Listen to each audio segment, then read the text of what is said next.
हाय मंडळी, good morning. आज आम्हाला ही अशी फुलं आहेत तोडायला. कशी आहेत? डबल डबल फुलं आहेत. डबल अशी फुलं आहेत. पिवळी पण आहे, केशरी पण आहे, आणि नंतर याची तोडायची. कशाची ग? शेवंतीची ना. शेवंतीची तोडायची.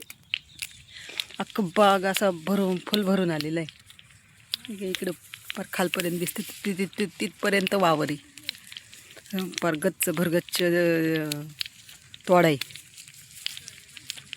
कशी वाटती फुलांची शेती मंडळी? कमेंट्स करून सांगा. हां, कशी वाटते फुलांची शेती मंडळी? खरं खरं सांगा कमेंट्स करून. ही एवढी गँग आहे आमची. नंदू काल काय केलं ग? काल सुट्टी घेतली आम्ही 2 दिवस आराम केला. यात्रा होती आमच्या गावची, त्याच्यामुळे व्हिडिओ नाही आले माझे. चला बाय, भेटू नेक्स्ट व्हिडिओमध्ये. फुलांची शेती कशी वाटते कमेंट्स करून सांगा. बाय.